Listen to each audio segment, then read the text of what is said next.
분량이 많은 먼치킨 웹툰 지금 바로 봐야겠죠?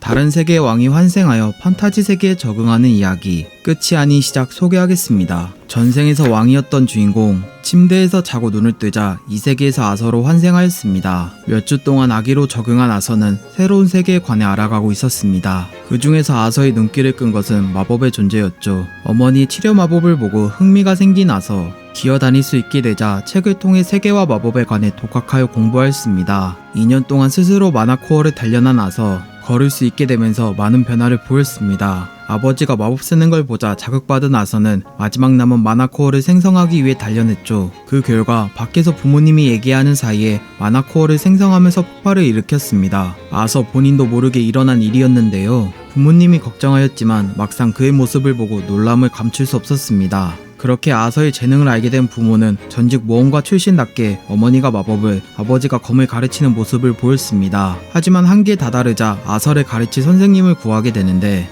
과연 아서는 판타지 세계에 잘 적응할 수 있을까요? 세밀한 성장 과정을 담은 작품입니다. 조금 느리지만 탄탄하게 가는 구성, 그렇기에 빠르고 시원한 전개를 좋아하시면 안 맞을 수 있습니다. 정령을 이용하여 농사하는 먼치킨 농부의 힐링 이야기, 정령 농사꾼 소개하겠습니다. 세상에 갑자기 나타난 초인, 그들은 각 분야에서 활약하고 있었습니다. 권우도 초인을 동경하여 되고자 노력했지만 불가능한 것을 깨달아 귀농을 결정하게 됐죠. 하지만 집안에 빚이 있던 터라 비싼 특수작물 재배를 고민하였는데요. 새싹에서 목소리가 들려 집에 가져오게 됩니다. 권우는 싹이 범상치 않은 특수작물이라 판단하여 재배했죠. 권우의 정성에 보답받을 새싹의 크기는 엄청나게 커졌고 그곳에서 새로운 생명이 탄생하기 직전이었습니다. 권우는 저녁에 새싹이 있는 곳을 찾아갔는데요. 정령 농사꾼이 됐다는 각성 알림을 받고 새싹으로 판단되는 아이가 반갑게 맞이합니다. 권우는 전투 능력이 없다는 것에 아쉬웠지만 귀여운 정령 하와를 만났다는 것에 아쉬움을 뒤로하고 만족할 수 있었습니다. 하와의 능력을 살펴본 권우가 제일 잘하는 걸 보여달라고 하자 하와는 뜬금없이 크게 외쳤습니다. 곧바로 바람의 정령왕이 나타났는데요. 사소한 것을 부탁한 뒤 잘 돌려보냈습니다. 하와를 집에 데려온 권우는 모든 걸 설명했는데요.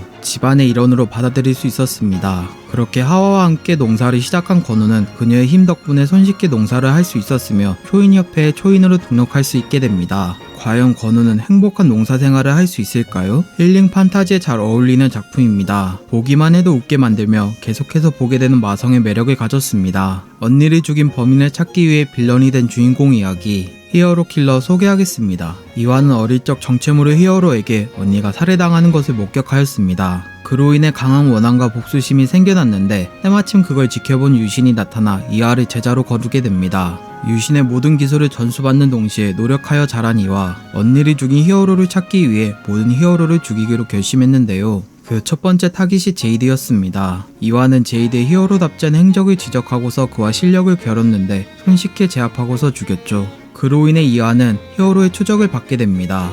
그녀의 흔적을 찾아 쫓아온 사람은 바로 사이코. 1대1이라면 상관없었겠지만 사이코가 데려온 사이드킥의 협공으로 인해 목숨이 간당간당 죽을 위기였습니다. 이때 갑자기 나타난 정체를 알 수 없는 빌런 네임리스. 무슨 일인지 모르겠으나 사이코의 사이드킥을 죽이고서 거의 죽어가는 이하를 구출해내고 치료합니다. 상처를 회복하고 정신을 차린 이하는 곧바로 상황을 이해하기 위해 협조했고 네임리스의 목적을 알게 됩니다. 이하와 네임리스의 공통된 목적은 히어로 적살. 공동의 적을 둔 이하는 네임리스와 거래하게 되면서 그들의 일원이 됐고 네임리스로서 화려한 전적을 보여주기 시작합니다. 과연 이하는 언니를 죽인 범인을 찾을 수 있을까요? 성공적인 여주인공의 표본 작품입니다. 무표정하고 멋대로 행동하지만 보여줄 때 보여주는 걸크러쉬 등 이야기를 진행하는 동안 다양한 매력을 잘 보여줘 독자가 재밌게 볼 수밖에 없었습니다. 우연히 선택한 직업으로 하드캐리하는 주인공 이야기, 나 혼자 네크로맨서 소개하겠습니다. 군대 전역 후 대학교에 복학한 유성우,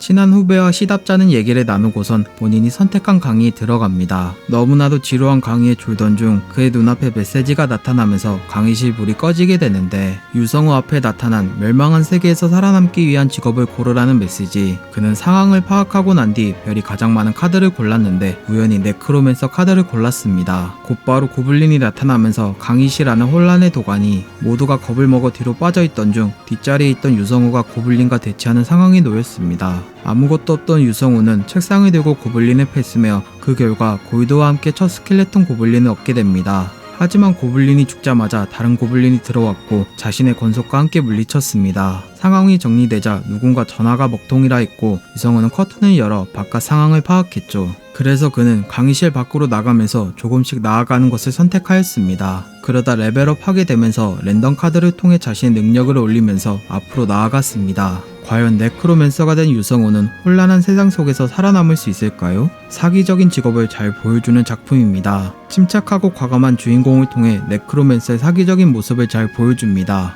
또한 이 과정에서 답답함 없이 사이다가 가득했기에 재밌게 볼 수 있었습니다. 시스템에서 벗어난 평범한 생산지이기 노력하여 무서운 던전을 바꿔나가는 이야기, 던전 리셋 소개하겠습니다. 현실에서 이유도 모른 채 던전에 소환된 정다운, 던전 관리자로 보이는 토끼가 나타납니다. 던전에 관해 토끼가 설명하고 있었는데 화를 참지 못한 참가자가 반항하였습니다. 그래서 토끼는 참가자의 목을 날려 죽였고 다른 참가자들에게 현실을 자각시켰죠. 토끼에게 무기를 받은 참가자들은 던전에 익숙해지면서 목숨을 위협받았고 스킬에 따라 역할을 나눠 돌파하고 있었습니다. 정다운은 생산직 스킬밖에 없어 취급이 좋지 않았는데요. 리더는 그를 차별하지 않고 친하게 지냈습니다. 모든 게 잘 풀릴 것 같았지만 정다운은 던전 마지막을 공략하던 중 함정에 빠져 죽어가고 있었습니다. 동료들은 정다운을 버리고 던전을 공략하였고 스테이지 1을 깰 수 있었습니다. 그들은 보상으로 치료를 받고 빠져나갔는데요. 아직 죽지 않던 정다운도 보상을 받아 상처가 치료됐지만 홀로 남게 됐습니다.